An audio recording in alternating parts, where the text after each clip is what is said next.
All right, today is Yud. Today is Yud Beis Iyar. Today is the 27th day of the Yomer. Today we're learning Sotah Daf Chaf Zayin.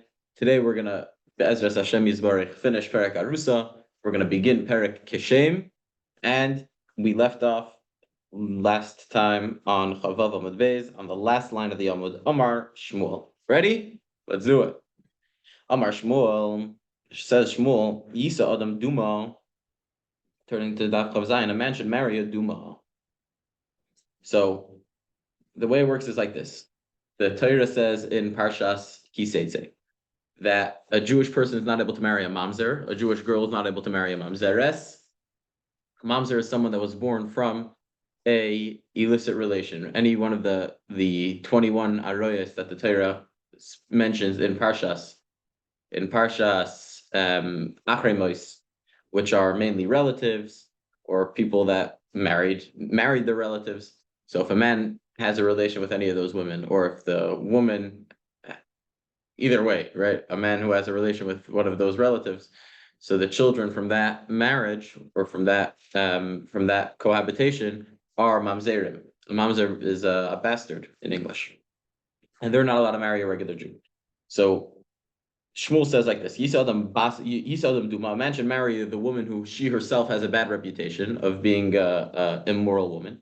Val Yisa Bas Duma, but he shouldn't marry the daughter of a woman who has this ill reputation. Why? Very simple, because a Duma herself, a woman who has a reputation of of being intimate with other men besides for her husband. By the way, right, that's another one of the arrays. Is a woman who's married who has a relation with someone else. So their children also are mamzer.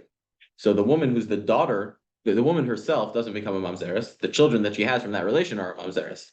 So a person who has a choice, where you could either marry the mother or the daughter, or it doesn't have to be a mother and a daughter, a woman who has a bad reputation, or a daughter of a woman who has a bad reputation, obviously he shouldn't marry either of them. But if he can only choose one of them, so he should marry the Duma, the woman who she herself is promiscuous, and not the daughter of her, because the daughter could be that she's Bechlal Mamzeres, even though we're not gonna assume that she's a Mamzeres, because as we're gonna see soon in the Gemara that Rev B'ilei Zachar Baal, that when a woman is married, we assume that most of the acts of intimacy that she has are with her husband. And if she's a Pnuya, if she's not married, and she's very promiscuous, why would you say that the men that she slept with were men that she's not allowed to be with? It could be, well, she's not allowed to because she's not married to them, but it wouldn't make their children a mamzer if the person would halachically, theoretically be allowed to marry her.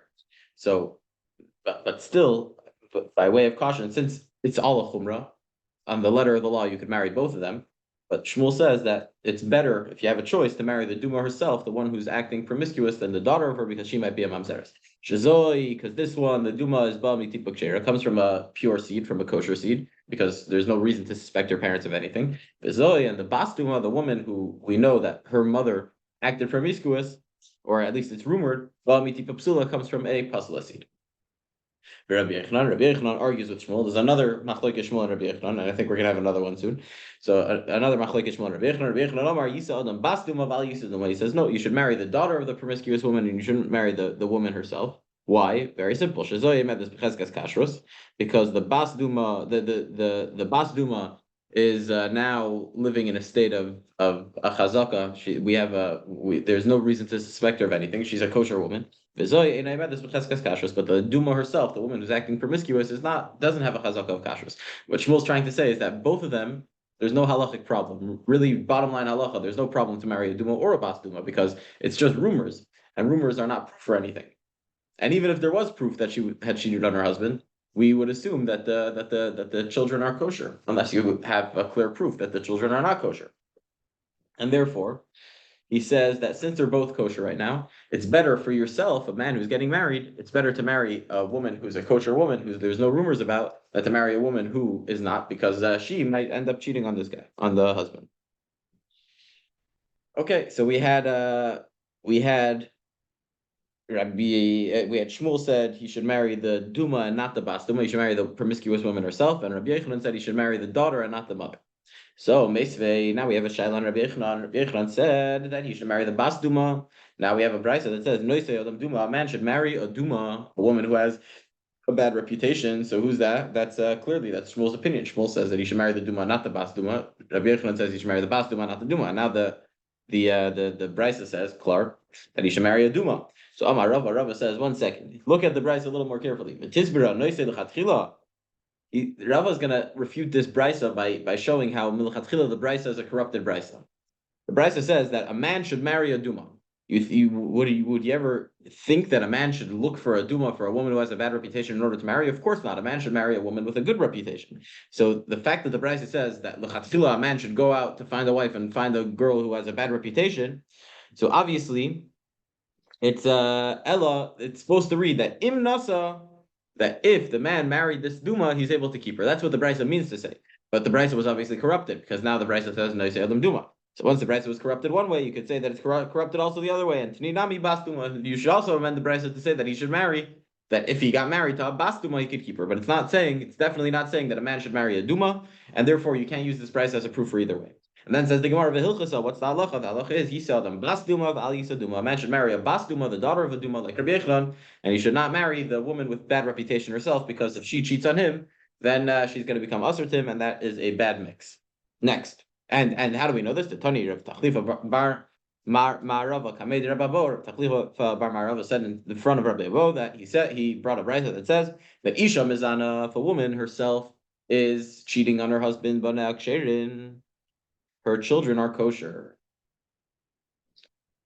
Her children are kosher, and therefore this Bas Duma, the daughter of the woman who has a bad reputation of promiscuity, even her is kosher, because there's no reason, meaning even though we suspect her mother of being promiscuous, but still, even with that, we don't assume that this daughter that was born is the daughter of that promiscuous relation. How? Because most of the acts of intimacy that a woman will have, even if she's cheating on her husband, are still going to be traced back to her husband, and therefore, these days, I guess you could take a DNA test, but back in the day, it was a little more complicated. So we assume that since most of the acts of intimacy are with her husband, even though she's cheating with other men, so therefore the daughter is a kosher daughter because we assume that it was from a relation with the woman and her husband. Next. But Rav Amram, so now Rav Amram asks on this statement of Rav Tachlifa Bar Marava, he says, what's the halacha if she was very promiscuous? She's not stam a woman that cheats on her husband. She's a woman that pashit. We know that she's having more promiscuous relations with other men than with her husband. So says the Gemara like this: Aliba the Mandamar, according to the opinion that says Ein Isha Misaberes Elasamot.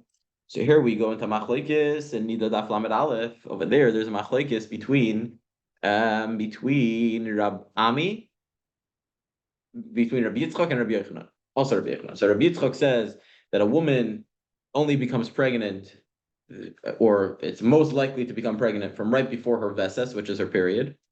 And Rabbi Yochanan says, no, a woman is most likely to become pregnant right after she goes to mikvah. So you have a machlekes when a woman becomes pregnant most. And he says that, and the Gemara says like this, according to the opinion of Rabbi Yitzchak, who says that that a woman becomes pregnant right before her period, you have no shaila. Why?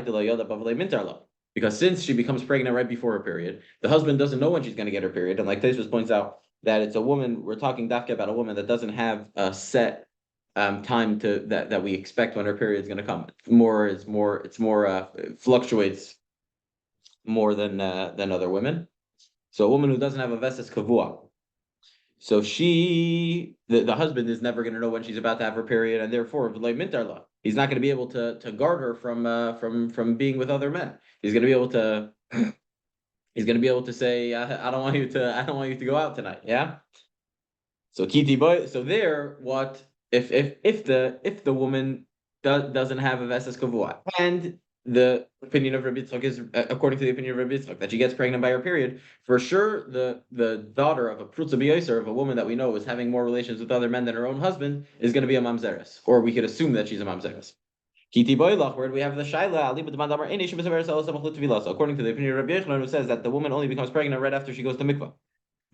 So what would be the halacha? So the shaila is like this. Do we say that since the husband knows when his wife is going to mikvah, he's able to guard her from not being with other men then, and he's able to make sure that he's the only one that's having relations with her, and therefore the children are going to be ksherim, even if she's prutza b'yoser, even if she's very, very promiscuous, or maybe came in the prutza b'yoser loy. Since she's very promiscuous, she'll still find a way to have relations with other men, even though her husband is trying to guard her. So says the Gemara, take it. We don't know. Okay, says Shaila. We're going to let the question stand. Good. Fruits of Yoser, we're not sure. Hopefully there's no women that are fruits of Yoser. Next, then we're smack in the middle of Zayin Baral. Then the Gemara is quoting now again from the Mishnah that the Bezdin is able to warn certain women. They're able to do kinoi to certain women to warn them not to seclude themselves with other men when their husband are out of the picture. So Ton Rabbanon, now we're gonna have a brisa that's gonna just elaborate on the din of the Mishnah. Ish, the pasuk says Ish in the beginning of Parsha Sotah, pasuk Beis, pasuk Yud Beis says Dabra b'nei Yisrael, speak to the Jewish nation and say to them Ish kisista ishta. If any man's wife goes astray, so the Torah could have just said Ish one time, a man whose wife goes astray. So Ish matam lemar Ish. Why does the Torah say Ish two times? Ish kisista ishta. The rabbis Eshes chayreshes is coming to say it's coming to include other women, any man. So it's coming to include more men that their wives are included in Parsha Sotah. Who Eshes lerabais Eshes chayresha Eshes chayresh, the wife of a man who's deaf. Eshes shoita, the wife of a man who's deranged. Eshes shiamum, the wife of a man who's totally off the walls. Or a woman whose husband went far away, traveled across the ocean, or if he was in prison. And what's the Torah saying by Ish Ish? So the Torah says that the Bezdin warns these women in order to get them off their ksuba, which means that if the Bezdin warns them not to seclude herself, and she does seclude herself, so when the woman is going to get divorced when her husband comes back, and she's going to lose her ksuba life. And then says the Brisa, Yachalaf Lashkos, and you might think that the Bezdin can even give the woman to drink. So Talmud Leimar, no, it can't be, because the Torah says that the man has to bring his wife to the Kohen. And since the man can't bring his wife to the Kohen, so therefore, because the man is in prison or he's deranged or whatever, so therefore the Bezdin doesn't have the power to make her drink the waters. That the Torah says in Parsha Sotah in Pasuk Tezvav. Then Rabbi Yossi argues, we already learned this, guys, in the Mishnah. So Rabbi Yossi says, no, the Bezdin's warning even works for her to drink. Why? When the husband comes out of jail or when the husband gets healed from whatever his derangement was, he'll give her to drink. And meaning we can connect the Bezdin's warning with the husband's drinking. The Tanakama doesn't hold like that. Yeah, the Tanakama holds that even if the Bezdin warned her before, when the husband gets out of jail, he can't give her to drink. If he wants, he can warn her again, maybe, but he can't. He can't make her drink the waters based on the Bezdin's warning. So the Micah Mifgi, what's the underlying machlekes over here between Tanakama and Rabbi Yossi? Rabbanan Savri B'inam Vikine Vehevi. The Chachamim hold that there has to be Vikine, that he warns and he brings. Vikine, it says in Pasuk Yudalit, and Vehevi is Pasuk Tezvav. So the Tanakama says that there's a hekesh. Vikine is next to Vehevi in order to teach you that the one who warned has to be the one that brings her to the Beis Hamikdash to drink. And therefore, since in the case of a woman who was warned by Bezdin, it's not the husband himself who warns. So therefore, when he gets out of jail, and by the way, the husband's the only one that could bring her to Bezdin, to the Beis Hamikdash. I think everyone agrees that the husband's the only one that could bring her to the Beis Hamikdash to drink the waters. But the shaila is, if the warning is connected to the drinking, does the same one who warned her have to be the one that brings her? And therefore, according to the Tanakama, it does. And therefore, if a man was in jail, he can bring her to the Beis Hamikdash to drink when he gets out of jail. Rabbi Yossi does not hold it as hekesh. He doesn't hold that you have to have the same one that warned has to be the one that brings her to drink. Okay. Now we have a brisa that's going to bring us to the end of the parak, which we have already referenced earlier in the parak, in parak Arusa. Here we go. Tonu Rabbana. The Chachamim taught in a brisa like this: Asher tista isha tachas isha. Torah says in Parshas Sotah pasuk Chavtes. This is the Torah of the jealousies. Asher tista isha tachas isha v'nitma'a. When a wife goes astray from under her husband, tachas isha, from under the jurisdiction of her husband, and she becomes defiled. So the Brisa says like this. The Torah says, Asher tista isha tachas isha. When a woman strays, tista isha tachas isha, from under the jurisdiction of her husband. Lahakish ish isha. The Torah doesn't have to say from under the jurisdiction of her husband. It could have just said when a woman strays. Why does it have to say from under the jurisdiction of her husband? Lahakish ish isha. In order to make a hekesh, to make a connection, a hekesh is whenever you have two halachas that are right next to each other in the Torah, and we're able to learn one from the other. So you have a hekesh, we're makish, the man and the woman, to teach you like this. We want to learn halachas from the man to the woman, from the woman to the man. The my hilchasa, what's the nafkamina? How do we connect the woman and the man in halachas? Amar Rav Sheshes, as Rav Sheshes, Kashem Shim Husuma. Like Mashka, just like if the man himself was blind, he doesn't give her the Sotah waters to drink. So we're going to bring three cases now, really four cases, where we're going to be makish the man to the woman, and in all these cases, the woman is not going to be able to drink the waters. However, she could become a Sotah, which means if the husband warns her not to seclude herself with a certain guy, and she does seclude herself, so she's going to become usher to her husband. But in that case, he's going to have to give her a get, and she loses the ksuba money. But he's not going to be able to give her the Sotah water to drink. And one of these cases is if the man was blind. Why? The ksiv, it says in the pasuk in Parsha Sotah pasuk, right in the beginning, pasuk Yud Gimel, that a man slept with her, v'nela me'ene isha, and it was hidden from the eyes of her husband. Which means that the husband has to have eyes. He has to have functioning eyes in order for him to give her the Sotah waters. And therefore, we're learning from the Hekish man to woman that just like if he was blind, he doesn't give her to drink. So too, even if the husband was able to see, but if the wife was blind, she also wouldn't be able to drink. Why? The Torah just says in a isha. It only has eyes. It only has functioning eyes in the side of the husband. Why would the wife make any difference? So we have this Hekish from the end from pasuk Chav Tes. Teach you that just like if a man was blind, he doesn't give her to drink, so too, if the woman was blind, she wouldn't drink the Sotah waters. Beautiful. Now, Rav Ashi Amar says, Rav Ashi, he adds on the brisa that kishem shechigeres v'gideres just like a woman who's lame, which means she can't walk, she can't stand, or a woman who doesn't have hands, she didn't drink the Sotah waters. Like it says in the pasuk turning to Chav Zayin Amud Beis, it says in Parsha Sotah, in pasuk Yud Ches that the kohen has to stand the woman up before Hashem. We learned about this by Shar Nikanor in the Beis Hamikdash, and she has to be able to stand up. That means she has to be able to stand properly. And then the Torah says that at some point in the process, the kohen v'nasan al kapeha, the kohen puts the mincha on her hands. So first of all, kachi. So therefore, if the woman first of all can't stand normally, she's excluded from Parsha Sotah. She can't drink the waters because the Torah says that the kohen has to stand her up. And if she doesn't have hands, the kohen has to put it on her hands. So if she doesn't have hands, she can't drink the Sotah waters either. So therefore, now we have the hekish man to woman to teach you that kahu, so to the husband, if the husband wasn't able to stand straight, or a gidim, or if the husband didn't have hands, he wouldn't give her to drink because we have the hekish man to woman. Mar bar Ravashi adds the last case that kishem she lemes so just like a woman who's mute, who can't talk, doesn't drink the Sotah waters. Guys, you should know this. Which case of the Sotah, which part of the Sotah process does she have to talk? When she answers to the kohen's curses, she says amen, amen. And if she can't answer amen, amen, you can't do the whole Sotah process. So to the husband, even if the wife was able to speak, she could say amen, amen all she wants. However, the husband, if the husband was mute, he wouldn't give her to drink. We will return to Perek Arusa. With that we conclude Perek Arusa, and we're going to begin now Perek Kishem, Perek Chamishi of Sotah.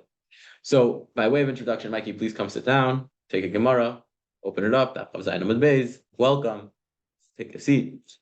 So, Perek is the following. We're gonna learn. We had Perek Arusa, Perek Revi, and we're gonna have again also, I think, in Perek Shishi, which is Perek Mishakine, where you have, since they're short prakim, so you have the entire Mishnayos of the Perek right at the beginning. You don't have the Mishnayos dispersed. So we're going to see today, we're going to learn all the Mishnayos of Perek Kishem, which goes all the way to the bottom of the Amud. Yisrael, could you take a Gemara? It's going to go all the way to the bottom of the Amud, the Mishnayos. And the introduction to these Mishnayos, is the following. In Maseches Brachos, Daf Chav Zayin and Chav Ches, there's a story of how in Yavne was a city where the sages were during the time of the destruction of the second Beis Hamikdash and afterwards. And that's where Torah basically was lasted and was established for a period of post-temple trauma for the Jewish nation. And over there in Yavna, so you had all the Chachamim in that era. And the Nasi was Rabban Gamliel. Rabban Gamliel, who was his father, was killed as part of the destruction of the second Beis Hamikdash, and his son Rabban Gamliel, the Yavna, which is the second Rabban Gamliel. There was his grandfather Rabban Gamliel also, but this is the second Rabban Gamliel. He was the Nasi in Yavna at that time, and he was leading the Sanhedrin. Now, there came a time where there was big fights, there was politics, because Rabban Gamliel got into a fight with Rabbi Yeshua. Rabbi Yeshua was one of the great Tanoim of that era, and he basically, the other Chachamim thought that he had disrespected Rabbi Yeshua. You could look in Maseches Brachos for all the details. and therefore they decided that they're going to depose Rabban Gamliel. They're going to fire Rabban Gamliel. And what happened was they wanted to find the person, the right person. They got Rabbi Elazar ben Azariah. Rabbi Elazar ben Azariah was an 18-year-old bacher. Wasn't a bacher, he was actually married. They got Rabbi Elazar ben Azariah to agree to become the Nasi, Mikey, if you're going to talk about to become the Nasi, and he agreed. Lapoil, it didn't really work out because Rabbi Elazar ben Azariah and Rabbi Akiva, they all decided that it's not a good idea to just get rid of Rabban Gamliel. So eventually a system was made that Rabban Gamliel would be the head of the Sanhedrin for 3 weeks of the month, and then the last month, and then 1 week out of the month would be Rabbi Elazar ben Azariah. So it would switch off.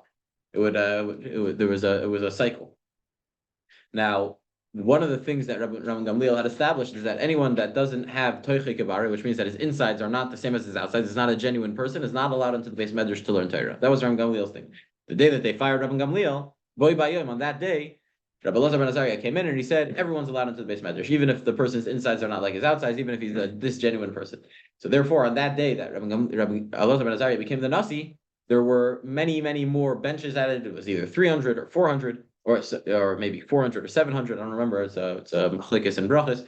And there was a lot more halachas that were discussed and discovered because everyone was coming in and they were saying different things that they had heard. And there was a lot of questions that people had and they had to answer the questions. So our entire Perek Shamishi, Perek Kishem, is going to go through a lot of different sections of halacha, and the common denominator is that they were all said Boy Bayom on that day that Rabbi Elazar ben Azariah became the Nasi. And Boy Bayom, whenever the Mishnah says on that day, that's the day it's referring to, the day that Rabbi Elazar ben Azariah became the Nasi, and it starts with a halacha about Sotah. That's how we get into it, because it talks about Sotah, but then we're going to go from there to a bunch of other different sections of Torah, which the only common denominator is that they were said Boy Bayom. Okay. So now let's begin. Just like the waters check her, they test her to see if she had cheated on her husband. And therefore, if they do, then the waters will kill her. If she did. So too, the waters check him. Who's him? So the Gemara is going to discuss this. And him is referring to the boil, to the woman, the man that she cheated with. So when the woman drinks the waters, so if she was guilty, the waters are going to kill her. But at the same time, they're going to kill the man that the adulterer. In the same death, his stomach's going to explode, his thighs will collapse the same way that the Sotah dies. Shenamar, how do we know this? Because it says in the pasuk, uva'u, uva'u. It says, ubo, ubo, and they will come, and they will come. The waters will come into her. And we're going to see in the Gemara, we're going to have to make a seder out of this Mishnah in the Gemara. Is it the fact that it says ubo, ubo 2 times with the vav, or is it just the fact that it says the word 2 times? But the point is, something is repeated in the Torah, either the vav or the word itself, ubo, and that teaches you that it doesn't just kill the woman, it kills the man also.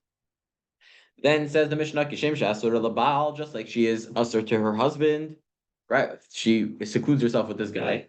After the husband warned her, she's not allowed to be with her husband anymore. So too, asur laboil, she's not allowed to be with the man that she had cheated with. So b'chlal, the halacha is that when a woman cheats on her husband and it's confirmed, so she's never able to be to have a relation with her husband anymore. She has to get divorced, and she's also never able to be, if it's willingly, dafka. If it was unwillingly, then if she's a Eishes Kohen, even an Eishes Kohen can't be with her husband anymore. But a regular Yisrael could. However, if it was willingly, if the woman cheated on her husband willingly, so she can never be with the Baal or the Boil or the man that she had a relation with. And even if the husband divorces her or he dies, she's never able to be with that guy. So too by Sotah, bringing it back to the case of a Sotah. If a man warns his wife not to seclude herself with this guy, if she secludes herself with him, she's never able to be with him. What does that mean? If she drinks the waters and we find out that she's innocent, so she could be with him after the husband dies because we know for sure that nothing ever happened between those two. However, if we still don't know, and let's say before the girl drinks the waters, the husband dies, or any case where the woman wouldn't drink the water, so her husband's dead now, but she's still never able to marry that man that she had secluded herself with because we have a suffix that maybe they had a relation together because she didn't drink the waters yet. So just like she's usher to her husband, she's usher to be with the adulterer. Shenemar nitma'a v'nitma'a. Also, it says in the Torah nitma'a v'nitma'a. It doesn't just say nitma that she was defiled. It says and she was defiled. The extra vav teaches you, Divrei Rabbi Akiva. The extra vav teaches you, according to Rabbi Akiva, that she is usher to be with the boil also, not just her husband, also the other guy. We're going to see in the Gemara. The Gemara is going to have to make a seder. Is it the fact that it says nitma 2 times? Is it the vav of vinitma? That's Rabbi Akiva. So now, Amar Rabbi Yeshua. Rabbi Yeshua says to Rabbi Akiva, Kacha yaderesh Zechariah ben Akatzav. Zechariah ben Akatzav. A Katzav, I think, means like a butcher. So too, Zechariah, the son of the Katzav, used to say the same drasha that nitma vinitma is bal and bayal. Rabbi Yomer, however, Rabbi argues and he says he holds the same din. He holds that the woman's usher to the Baal and the Boil, to the husband and to the man she cheated with. However, he says that I don't learn it from the extra vav. Rabbi Akiva learns it from the extra vav. Nitma v'nitma. However, Rabbi learns it from the fact that it says nitma and the word v'nitma. The Torah says in Parsha Sotah 4 times the word nitma, that she was defiled. 2 of them are used for something else, and the other 2, one of them is nitma, one of them is v'nitma. According to Rabbi, he teaches you that she's usher to her husband and she's usher to the boil. We're going to deal with all these stuff in the Gemara tomorrow. Next halacha. Boy bayom, on that day, Darash Rabbi Akiva darshan the following, a pasuk in Parsha Shmini, where we're talking about tumas oichlin. So the Torah says like this: Ukli cheres asher yipil mehem el toichlin.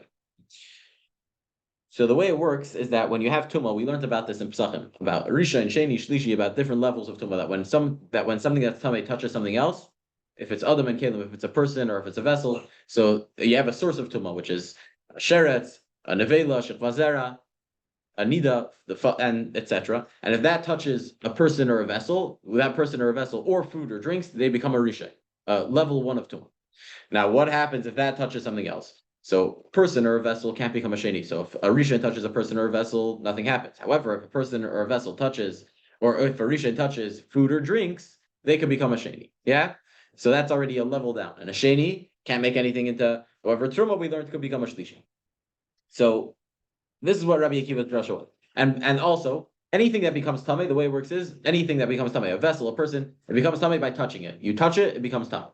However, there's one exception, which the Torah makes in Parsha Shmini, which is a kli cheres, an earthenware vessel, something that's made out of earth, clay, pottery, whatever, that kind of stuff. They don't become tamei from touching it. If something tamei touches it on the outside, you can have an avatuma, a sheretz could be touching it from the outside, and it's still tar. How does it become tamei? It becomes tamei from something going into its airspace. If a sheretz goes into the vessel, that vessel is going to become tamei. It doesn't even have to touch it. It's a chumrah and it's a kula. It's a kula because if you touch it from the outside, it's lenient because if you touch it from the outside, nothing happens. But if it goes in, even if it doesn't touch it, but if it's in the airspace of the keli becomes tamei. Also, once the keli is tamei, once the kli cheres is tamei, if something else goes into that airspace, that will become tamei, not from touching it. Right? That's the unique din of a kli cheres. So Rabbi Akiva darshan like this. Ukli cheres, the case of our Mishnah, which we're going to deal with a lot in the Gemara, that Chavtes, that Flamed, we're going to deal with this case, where you have an oven made out of earthenware. And inside the oven, you have bread. Bread is cooking in the oven. And a sheretz falls into the airspace of the oven. The sheretz didn't touch the oven. It doesn't matter if it touches the oven or not, but it goes into the airspace of the oven. So the oven, if one of the shrotzim, Mikey, quiet please. If one of the shrotzim goes into the airspace of the kli cheres, so the Torah says, everything that's inside the oven is going to become tamei. How? How so?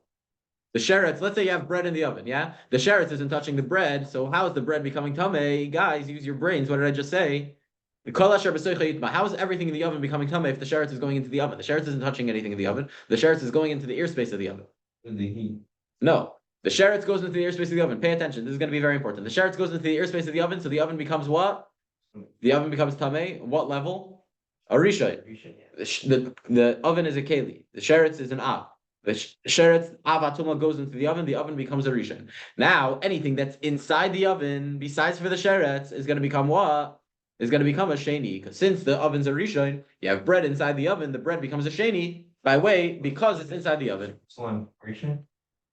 And av is the strictest, and av is the source of all time. Rishon. Rishon is greater than a sheni, yeah. So the bread that's inside the oven becomes a sheni because it's inside the oven, which is a rishon. Beautiful. Okay, so that's the pasuk. That's the simple meaning of the pasuk. Beautiful. So now, then Rabbi Akiva, he looks at the pasuk again and he says like this: It doesn't say that anything that's inside, i.e., the bread that's in the oven, becomes tamei. Ella yitma. It says that it will become tamei. Why does it have to add the yud? It's coming to teach you that bread is yitame. It could make other things tamei. L'tamei achirim, to make other things tamei. Now, is that really true? Could bread that's a sheni make something else tamei? So we know the halacha is that chulin, regular food, nothing can go lower than a sheni. Sheni, and that's it. However, truma, the bread can make truma tamei. Yeah, that's the halacha that's accepted. But it doesn't say it in the Torah. We're going to see in the Gemara that the source that truma could become a shlishi is from a kal v'chomer. It's not from the Torah. It doesn't say it anywhere clearly in the Torah. But Rabbi Akiva darshan is like this: yitma, anything that's inside of it, the bread is able to make something tamei. L'tamei acherim, to make something else tamei. Limed, it teaches you al kikar sheni, that a sheni, a bread that's sheni, shebetame is shlishi, can make can make a shlishi, and even chulin, even regular food can become a shlishi. Now we know for sure that that's not the halacha. However, that's what Rabbi Akiva's opinion was, and we're going to deal with it in the Gemara. So Rabbi Akiva darshaned that kadash yitma, that anything that's inside the oven, the bread, if yitma can make something else tamei, that bread, which is a sheni in the pasuk, can make any other food into a shlishi. Yeah, beautiful, makes sense. The oven is nothing. The sheretz goes into the oven becomes a rishon. The bread that's inside the oven becomes a sheni. Rabbi Akiva says, the Torah says yitma, so now that bread is able to make something else into a shlishi. So Rabbi Akiva holds that a sheni, food, people and vessels can't become a sheni; they can only become a rishon. But food and drinks, which can become a sheni, can even make a shlishi. That's Rabbi Akiva's opinion, even by chul. Rabbi Yeshua. So now Rabbi Yeshua hears this and he gets all excited. He said, "Mi gale offer me'enecha Rabbi Yochanan ben Zakkai."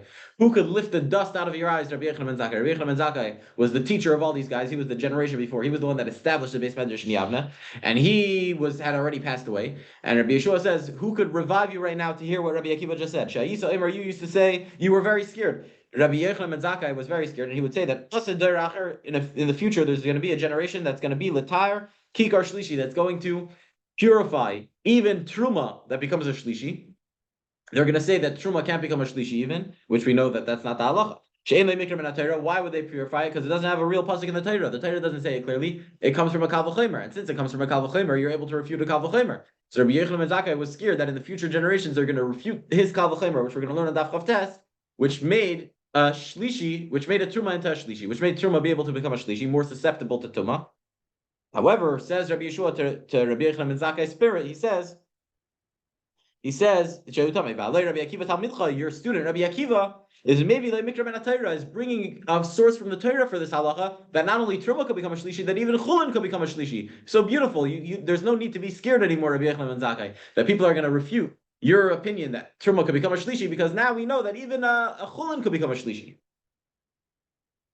So maybe like Mikra ben Atayra Shu Tamei, he's bringing a pasuk in Parsha Shmini that says that it's Tamei. Shemar Kelesh B'Secha Yitma, from the pasuk that says that anything that's inside the oven, Yitma will make other things Tamei. Beautiful. That's halacha number 2. It's not really, it's more than halacha number 2. We already had a few halachas, but that's Mishnah number 2 from Kishem Shekine. Kishem Shammai. Next, number 3. Bay Bayoim, on that day, a new topic, Darash Rabbi Akiva darshan another thing. Pasuk says in Parshas Masay, it talks about how the Yidden are going to live in Eretz Yisrael. They're going to have split up territories, how every Shevet is in their own territory. However, Shevet Levi doesn't get a territory in the land of Israel. What do? The Torah gives them 48 cities that the Levium live in, dispersed throughout Eretz Yisrael. So Shevet Levi had 48 cities, and there were a lot of rules about the Arei Levium, the cities of the Levium. No one else was allowed to live in the Arei Levium. It was meant for the Levium. It was given to the Levium. And in order to make the cities beautiful, so the Torah talks about a migrash, which means a area around the city which is left just for beauty. You weren't able to plant trees or plant anything. It was just plain grass around the city to make the appearance look good. So says the pasuk like this: you have to measure from outside the city as pas kedma to the eastern side alpayim ba'amba 2,000 ames v'gomer, and then the northern side you measure 1,000 ames. The eastern side you measure, the western side, all the directions to the 4 directions you measure 2,000 ames. 2,000 ames are included in the Arei Levium. No one else is able to live within those 2,000 ames around the Levium cities, because the Levium cities were inside other Shvatim's territories. Right, the Levium cities were all around Eretz Yisrael, so they're smack in the middle of other Shvatim's territories. But those Shvatim can't live within 2,000 ames of the city of the Levium. Okay, that's one pasuk. However, another pasuk in Parshas Masay, the pasuk before says, "Mikra Achar Eimer Mikira Urvuchutza," from the wall of the city and outside, 1,000 ames, 1,000 ames and beyond. So what's going on? You can't say that it's only 1,000 ames because the pasuk says that it's 2,000 ames. You can't say 2,000 because it says 1,000. So it's a steer in the pasuk, a contradiction. One pasuk says you measure 1,000 ames outside the Levium cities. One pasuk says you measure 2,000 ames. So what's going on? So Haketzat says Rabbi Hiva, what's going on? Migrash. So really, it's for 2 different measurements. You measure 1,000 ames and you also measure 2,000 ames. You measure 1,000 ames outside the Levium cities for Migrash, for this area around the cities, which is just left without any trees, without any bushes, without any fields, with nothing, just to make the city beautiful. And then Alpayim Amma, what's the 2,000 ames doing? You measure 2,000 ames, and that's the source of the Torah to teach you that it's Tchum Shabbos, according to Rabbi Akiva. Big machlekes in Maseches Eruvin about Tchum Shabbos, about which we just learned now in the Rambam, about the boundary where you can't walk out on Shabbos. The Torah says you can't leave your place on Shabbos. What does that mean? So most of the Tanoim hold that the Torah asers that you can't walk 10,000 ames on Shabbos outside of the city. outside from when the city ends, from the city's boundaries, you can't walk 10,000 amas. Midrabanan, they hold that you can't walk 2,000 amas. Rabbi Akiva is the opinion that says that midai raisa, already midai raisa, 2,000 amas is the limit. Midai raisa, you're over on Tchum Shabbos if you leave 2,000 amas. So Rabbi Akiva says, my source is from this pasuk, that the 2,000 amas that you're measuring from the Liam cities, why are you measuring 2,000 amas? You just measured 1,000 amas. So what's it coming to teach you? It's coming to teach you that Tchum Shabbos has to be marked at the end of 2,000 amas. Midai raisa. Rabbi Yossi Aglili Rabbi Elazar ben Rabbi Yossi Aglili Rabbi Elazar, the son of Rabbi Yossi Aglili, says, no, Elafama Migrash, Valpaim Amos, Kramim. No, you got it wrong. 1,000 ames are Migrash are just left completely empty, just grass to make it beautiful. And the 2,000 ames, the next 1,000 ames, they can't live there, but what they could do is they could plant fields and kramim and vineyards, because it's still beautiful. It's agriculture, but it's at least 1,000 ames out of the city. So you have the first 1,000 amas are nothing, and the next 1,000 amas could be fields and vineyards, but you can't build a house there. You can't do anything else there. Okay, beautiful. Next, on that day, Darash Rabbi Akiva made a new drasha. He said like this: Parshas B'Shalach, after the splitting of the sea, the Yidden sang a song, and it says that then Moshe Rabbeinu and the Yidden sang as Ashir Hazais this song La Hashem to Hashem. And they said Lemor saying. They said to say. Why does the Torah say lemor that they said to say? Usually, when the Torah says the word lemor to say, it means that Hashem told Moshe. Hashem spoke to Moshe lemor to say to the Jewish people. Right? You say lemor when you're talking to someone to say to someone else. However, in our case, where the entire Yidden are saying shir together, who's the lemor? Who are they saying it to? So says Rabbi Akiva. Why does it say lemor? Melamed, it teaches you Yisrael in shira achrav shel Moshe al kol davar v'davar. The Yidden answered every word back from Moshe on every single word he said. Moshe said, what do they say? Kikarin halal, like they were saying halal. The way it works in the olden days, the way they would say halal is that the chazan would start and say a few words. He would say halaluka, halu avdei Hashem, and everyone would answer halaluka. Halu Hashem Hashem, halaluka. Yishem Hashem avarach, everyone would answer halaluka. So no one actually said halal, but everyone was answering things to the chazan. They would say halaluka after every phrase that the chazan said. And I think it says that there was all together throughout the entire Hallel, they said Hallelujah 123 times. 1, 2, 3. 123 times they said Hallelujah throughout Hallel, because they were just answering back to what the Chazan said. That's how the call used to do it in the olden days. So too, by Els Yasher, Moshe would say Ashir Hashem ki goyga. Moshe would say Sus v'reich v'rama v'yom, and they would say Ashir Hashem ki goyga. Whatever. Micha Mecha Beilam Hashem. Ashir Hashem ki goyga. That's how they did it. They would repeat back. So the lemor is that it was a correspondence. Moshe said something, and the Yidden said back something else. That's why it says lemor. Nehemiah says no. The reason why it says lemor is because they read it kikir Shema, like they read Shema, but like kikir Halal, not like they read Halal. In the olden days, the way they read Shema is that the Chazan would say Shema Yisrael Hashem Elokeinu Hashem Echad. Everyone would repeat Shema Yisrael Hashem Elokeinu Hashem Echad. Chazan would say V'ahavtas Hashem Elokecha. They would say V'ahavtas Hashem Elokecha. B'chol levav b'chol nafshecha. B'chol levav b'chol nafshecha. They would repeat exactly what the Chazan said. So the entire community all said every word of Shema, but it was a repetition that the Chazan would say it and they would say it back. So too, everyone said every word of Oz Yashir. They all got this Ruach HaKodesh that came upon them to know the words, but it was this Moshe had started it and they responded to the rest of Oz Yashir. Beautiful. And now the last vart in the Mishnah. On that day, also the day that Rabbi Elazar ben Azariah was inaugurated, Rabbi Yeshua ben Horkinos gave another drasha. He said like this. So there's a sefer in Tanakh called Iyov. Iyov we learned about earlier in the Masechta in Sotah, about he was one of the advisors of Parai and he was silent and therefore he got Yisurin, he got troubles. He was a righteous guy, and the Sotah came to the Eibishter and he said, and the Eibishter was saying, look at my servant Iyov, what a cool guy. He just does everything right. Iyov wasn't Jewish, by the way. He could have been the Machlekes when he lived. He could have been in the times of Avram Avinu or before, or the times of Yitzias Mitzrayim. He was early on in the world history. And the Sultan says the reason why he's so good is because he has a good life. Let me give him a bad life, and then we'll see if he still has faith in Hashem. So the Eibishter said, okay, I'll give you permission to do everything to him, except don't take away his life. So the Sultan gave him a hard life. He killed all his kids. He made him very sick, and he made him lose all of his money. And he was pashut. He was suffering very much. So all of his friends came and were menachem avol him. 4 friends, Eldad and Chves and Alifaz. I forgot all the names. They came and they were menachem avol him. And the whole Sefer Iyov is a conversation. It's a theological conversation between the friends and Iyov. The friends are basically trying to justify what Hashem did. They're saying that everything Hashem did is for a reason. You got all these bad things that happened to you. So for sure you sinned. You did something wrong. Because if not for that, Hashem, and Eve is responding to them, I never sinned. I never did anything wrong. And he's complaining about all the Torahs that he got, and he doesn't understand Hashem's ways. He's asking Hashem questions. What's going on? Why do bad things happen to good people? So that's the whole point of the book of Eve. But the point is that Eve never lost his faith. Eve was always faithful to Hashem, and therefore, at the end, after the test was over, Eve got everything back. He got a bunch more kids, and he got all of his money back, and he went back to his full health. And there was no girls that were as beautiful as Eve's daughters. It's true. It's the big question. How did he get everything back? His kids had died, so I don't know. It's kasha famaisa. Kasha famaisa. Look in what's it called? Look in Eve and the Mefarshim over there. I'm not sure, but basically he got a good life back. That's the point. Also, there's an opinion that says that the whole book of Eve is a mashal. It's not a real story that happened. It's all a mashal. It's teaching you lessons because it's all. If you read it, it's theological. It's very beautiful to read. It's a heart-wrenching book. The point is, it plays on your emotions. That book. So the point is, it says like this. Rabbi Yeshua ben Horkino said that like Eve is a Kadosh Baruch Hu elamei Abba. Eve served the Eibishter out of love. How do we know this? It says in the pasuk, "Henik deleni." Eve says that even if he will kill me, lo yayachel, I will still hope for him. V'adayin adavar shakol. However, the problem is, it says, Henik deleni lo yayachel, I will hope for him. Problem is, loy, the word loy could be spelled in two ways. It could be loy with an aleph or loy with a vav. Loy with an aleph means I will not. Loy with a vav means to him, yeah? So the kri in the pasuk is loy with an aleph. Sorry, the ksiv is loy with an aleph. The way it's written in the Tanakh is with an aleph. The way it's read is with a vav. So what are you doing?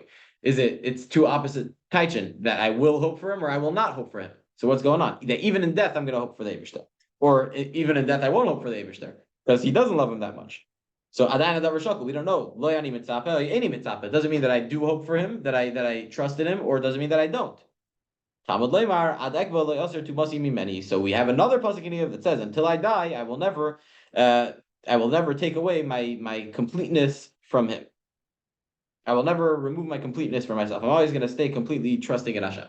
So that other pasuk teaches you that he also that it was out of love, because even in death, even if he would get punished from Hashem, he's still gonna love Hashem. He's not doing it out of fear of getting punished.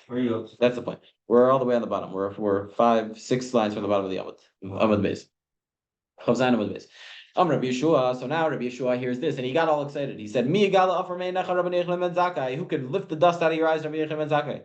Sha'isa derish kol yamecha, that all your days you used to darshan that shalei avad yeves hamakim elam yira. You, Rabbi Yochanan ben Zakkai, used to always say that Eve served the Eibishter out of fear of punishment. Shneimar, like it says in the pasuk, right in the beginning of Eve, smack in the beginning, right in the beginning, it describes Eve, and it says that he was the ish tam v'yasher.